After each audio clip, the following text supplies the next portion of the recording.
It all started with some stale donuts and coffee in 1980. Sister Maureen and I didn't have a plan. We just saw a need.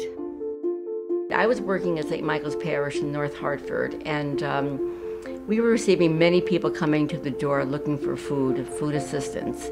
And it was obvious to us that hunger was a need in the city.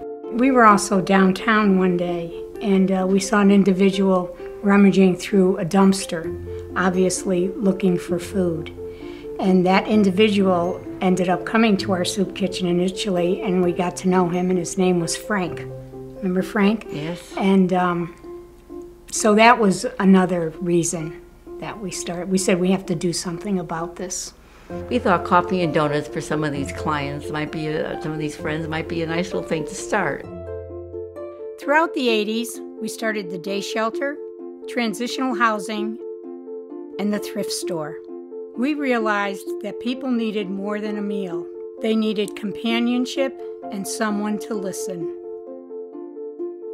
A lot of my job is that they just need to vent when they have a problem, and I can sit and talk to them. Sometimes they break down and cry. Grown men cry, but I think it makes them feel better. Nourishment doesn't stop at food.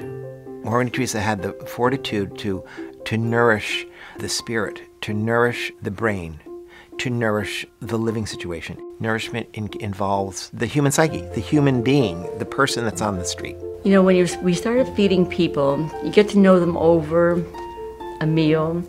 You get to talk to them as people, and they get to see you as a person just out there to help or to be a companion. Because many of the clients that we do see don't have family or connections. We are all made of the same stuff, no matter if we are on the street or if we're in the penthouse. We're the same thing. It's just sometimes the cards get dealt a little different. I describe it as a place where people come not just for food, but to have a lot of their needs met, or for just a quiet, brief escape from whatever else they're dealing with in life. In the 90s, we started looking at the root of the issues in Hartford and how we could help by providing more education and career opportunities. We started Home, which helps mothers prepare for their GED, opened low-income housing in the community, and started Feast, which trains men and women for jobs in the food service industry. Men and women can learn the basic food handling skills so they can get a job and work in a restaurant. I think it helps my clients here because when they go to the Feast program, that's one of the things that they can get self-esteem. They pass the test and we help them get jobs.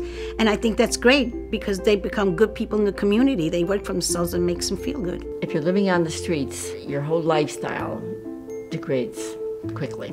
If we have more housing, like the O'Neill House, which is very affordable and well managed, we'd have less people on the streets and maybe more direct services for them.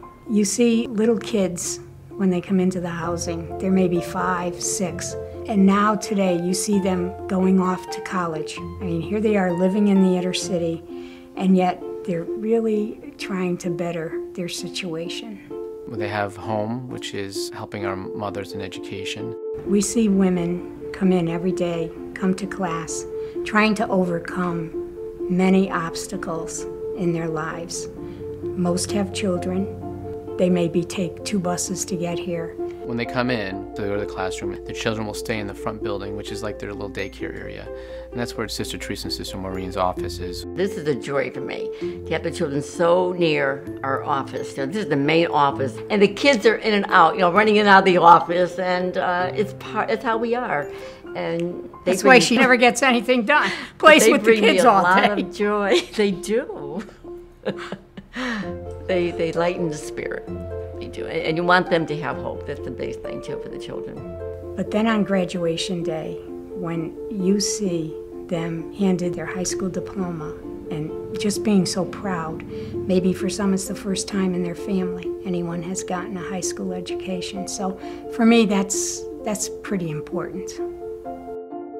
Since then, we've started the Kids Cafe that brings food to children at the Boys and Girls Club and other programs.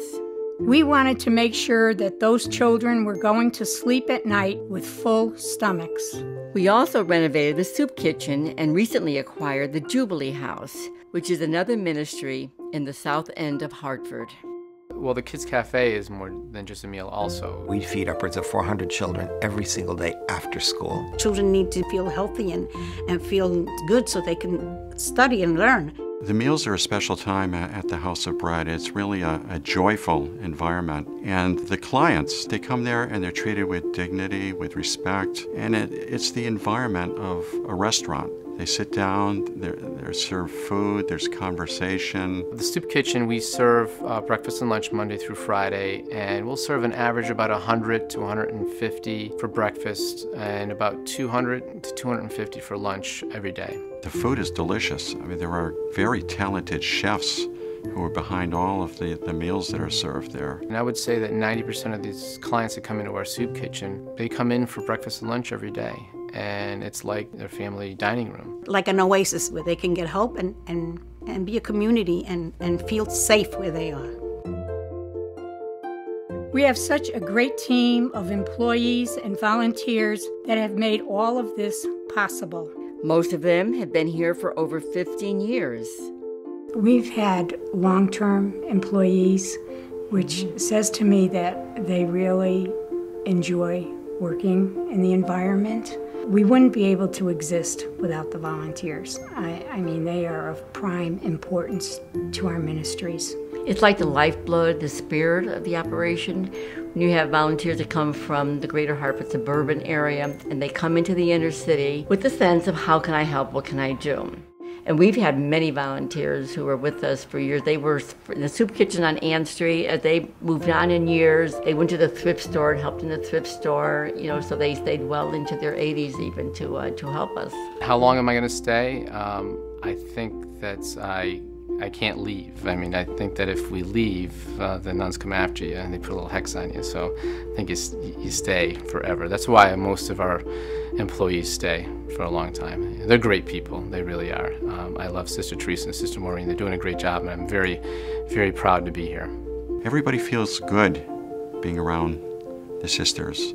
They're really remarkable people, and in thinking about it, I come back to Matt's pasta sauce, his secret recipe. And I think the sisters have a secret recipe because they just get it done, and I'm not sure how they do it. They are two people that I think their chemistry is so good because they are so different. They are like night and day, but each has its advantage. They have different styles, but the same goal. I mean, who knew 35 years ago that this donut and coffee thing turned out to be one of the biggest, if not the largest, nonprofit service organization that touches Hartford's poor, homeless, and hungry every single day. It's an amazing story. Never. No. And even as I reflect and think about it, so how did it happen? And I don't think we explored or brainstormed or even said, we just did what we had to do day by day, week by week, month by month. And it was very challenging at times, very difficult, but there were so many blessings along the way. We always hear about the things that are usually negative. There's a lot of goodness out there. The House of Bread attracts goodness. It attracts people from the heart. It attracts people that want to help people. Sometimes the little things that you don't notice are the things that count the most. A smile doesn't cost you anything. Saying good morning doesn't cost you anything. Saying excuse me and thank you, things that you learn when you're a child, they still work when you're grown up. We are so grateful, and my heart is filled with joy with the idea that so many people have responded to the mission of the House of Bread, to the needs of so many different people. And this has gone on from day one. The people who have supported us with time and money, we are ever so grateful for the corporations, for the civic groups, the church groups, and individuals who have been behind the scenes in the House of Bread's story. As we move forward to the future, it's hard to say where the future's going, but we want to keep it, on the par that it's always been. A good name organization, keep it going and reaching out to the needs of people. Anything that's going to help the person in their life, whether it's feeding, educating, or housing, anything that's going to make their life better. We've come so far from coffee and donuts, but there's still so much work to be done. Here's to another wonderful and successful 35 years.